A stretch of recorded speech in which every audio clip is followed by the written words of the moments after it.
PA is one of the most unique and versatile characters that Neighbor's Suburban Warfare has to offer. Taking the role of a daredevil, he naturally brings around his very own cannon. With his cannon, this character can mind game the hell out of other players. Whether it be destroying trap spam with his chicken cannon, launching himself into enemies, or just being plain out slimy as hell if you know where to position yourself. He's up there. Oh, that's smart. All of these factors play into PA's various playstyles. Although, Neighbors has been having a huge balance problem with their game, and with this discussion came rebalancing across the board, most notably PA. I feel like the community and the devs are very confused on what direction they want to take PA, and this is due to a multiple of factors. One of the bigger factors was early game rushing. Pretty much, people would just play rush characters like PA and bum rush the house at the start of the game. This would cause the enemy team to turtle down a lot more than they really should have.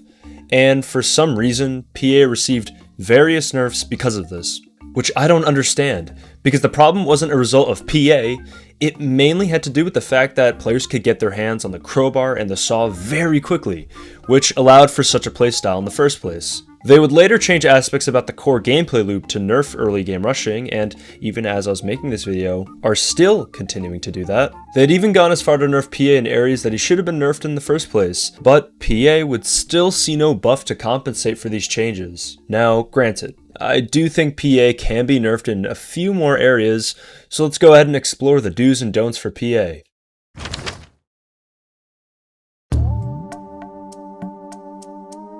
The first thing that received the nerf was PA's chicken cannon. Now, unfortunately, I don't have any footage of it during the playtest, although not only do I remember it being pretty useful during the playtest, but I had even gotten in a VC with one of the devs, and they confirmed that it used to do a lot more damage. You see, right now the chicken cannon only does 7 damage per hit, which is terrible.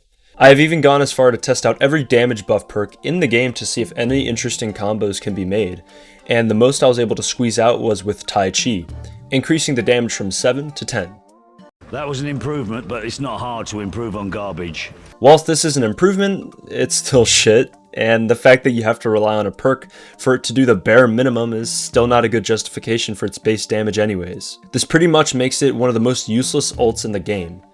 However, the chicken cannon in the playtest used to do around 16 damage per hit, which was far more useful.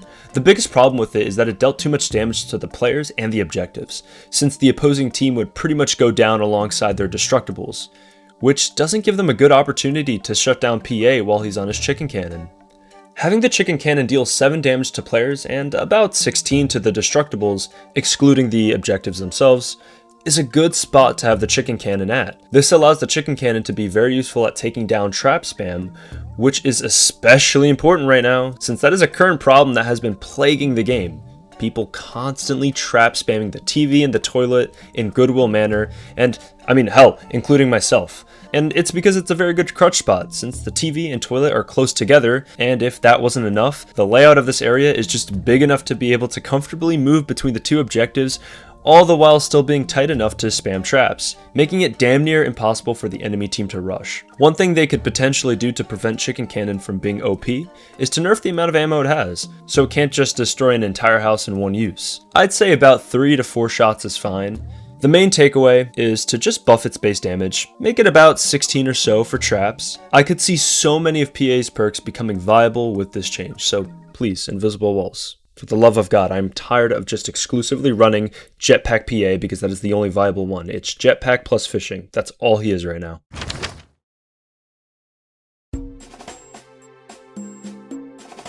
PA's Jetpack is the last man standing when it comes to rebalancing. It hasn't been touched once to my knowledge, and because of this, it's easily PA's most controversial perk. I think this is due to how cheesy it is. Normally, I'd blame this on the enemy for falling for my Jetpack. I see people run at me all the time because they think that PA is a free knockout.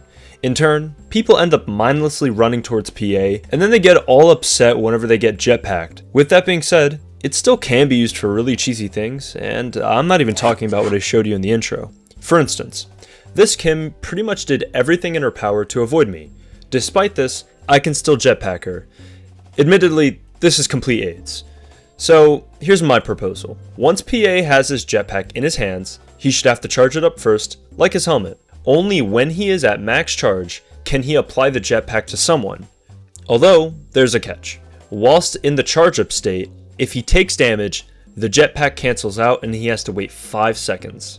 The same 5 seconds he has to wait for whiffing the jetpack. This not only gives the enemy time to react to the jetpack, but also allows for fair counterplay. I think this also adds an extra layer of skill to PA's jetpack, since he no longer can just mindlessly charge at people and take them out of any scenario.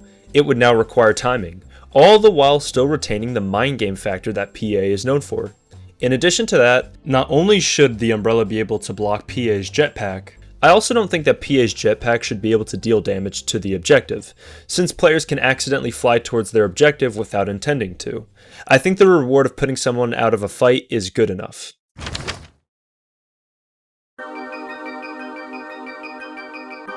I know this might sound stupid, but hear me out. There was definitely a fun playstyle that PA had without running an alt-based perk. You see, the combination of Big Bertha and his cannon were kind of cheesy, but in a fun way. Right now, PA's cannon's cooldown is 30 seconds. However, before it used to be 20 seconds. Now, let's go ahead and review our options here. 60 seconds makes sense for the chicken cannon, as getting that back every 20 seconds would be insanity. As far as his jetpack is concerned, I think there is an interesting dynamic between the jetpack and the cannon. More or less, both of these are used to exit and finish a fight, but in different ways. The cannon is something you have to aim, but at the same time allows for mobility, whereas the jetpack is something you have to stick to an enemy, and instead of running away from the enemy, you fling them away from you. Alongside the suggestions I gave for the jetpack earlier, having a longer cooldown for your cannon helps justify the jetpack, since you don't necessarily have the best of both worlds. However, the 20 seconds should return exclusively for when you're not running any alt perk. This is because it severely neuters the no alt perk playstyle. During the playtest, I was constantly swapping between each perk because each had an incentive to use them. Assuming that the chicken cannon rework I suggested was in the game, not decreasing the cooldown for no alt perk would severely undermine that playstyle, since every other option would be a direct upgrade. So giving it that cooldown decrease would help bring it up to snuff with some of the other playstyles. It also helps players who are trying to get into PA, since he is pretty weak without any of the other perks, which is a problem for new players, because they'd have to play this version of PA first before they can unlock his true potential. Granted, I can also acknowledge that people are going to complain about this, since it will make it very easy for PA to run away again, which I 100% agree with. I think the biggest problem is that both PA's Big Bertha and cannon have too much HP. I think PA's cannon should have probably had less HP than it currently has, although I wouldn't really be able to provide a specific percentage or number, since it's very difficult to gauge the amount of HP his cannon has. And, you know, just for the sake of giving an answer, I'm gonna say that most characters should be able to 3 or 4 shot it. Now, let's quickly take a look at the bugs. First problem is that PA's cannon will sometimes not fling you.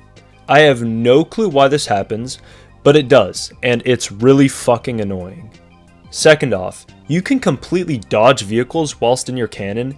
Even though nobody has been abusing this yet, it's still very cheesy and should be patched before more players abuse it. Outside of that, this is pretty much my stance on where I think PA should be at. There was still a lot more I could have mentioned, however, I tried to get this video out before the new update. Apparently, PA is going to be getting some balance changes, and after the conversation I had with some of the devs, I hope to see majority of my changes come to fruition in this update. Be sure to let me know what you guys think about PA currently and my suggestions in the comments below. I think one thing that is really important to consider when making videos like these is to understand other people's perspectives, as it's not just about what I want. Anyways, until next time, peace.